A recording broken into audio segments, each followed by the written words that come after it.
একদিন এই পাখিটা তার বাচ্চাকে শিকারীদের হাত থেকে বাঁচানোর জন্য পেঙ্গুইনের ঘরের সামনে রেখে চলে যায়। তখন পেঙ্গুইনটা বাচ্চাটাকে ঘরের মধ্যে নিয়ে বাচ্চাটার জন্য দুধ গরম করতে শুরু করে দেয়, কিন্তু সে দেখতে পায় বাচ্চাটা এখনো ডিমের মধ্যে আছে। এজন্য সে ডিম থেকে কিভাবে বাচ্চা বের করতে হয় সেই বিষয়ে বই পড়তে শুরু করে। এরপর সে অনেকদিন সেই ডিমটাকে তাপ দেওয়ার পর সেই ডিম ফুটে একটা বাচ্চা বের হয়। তখন বাচ্চাটা পেঙ্গুইনকেই নিজের মা ভাবতে শুরু করে, কিন্তু তখনই একজন শিকারী পেঙ্গুইনের ঘরের সামনে চলে আসে, যার কারণে পেঙ্গুইনটা অনেক ভয় পেয়ে বাচ্চাটাকে আলমারির মধ্যে লুকিয়ে দেয়। কিন্তু শিকারী বাচ্চাটাকে খুঁজে পেয়ে বাচ্চাটাকে মারার জন্য আক্রমণ করে দেয়। ঠিক তখনই পেঙ্গুইনটা বাচ্চাটাকে বাঁচিয়ে নেয়। এরপর বাচ্চাটাকে বলে, তুমি এখনই এখান থেকে উড়ে পালিয়ে যাও, না হলে শিকারী তোমাকে মেরে ফেলবে।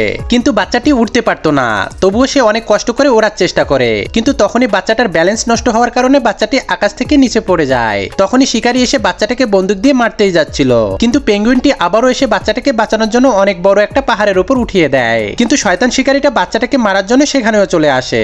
এরপর সে একটা রশির সাহায্যে বাচ্চাটাকে মারার জন্য তার কাছে যেতে শুরু করে, কিন্তু তখনই পেঙ্গুইনটা এসে রশিটাকে নাড়াতে শুরু করে। তখন নিচে পড়ে যাওয়ার কারণে শিকারী সেখানেই মরে যায়।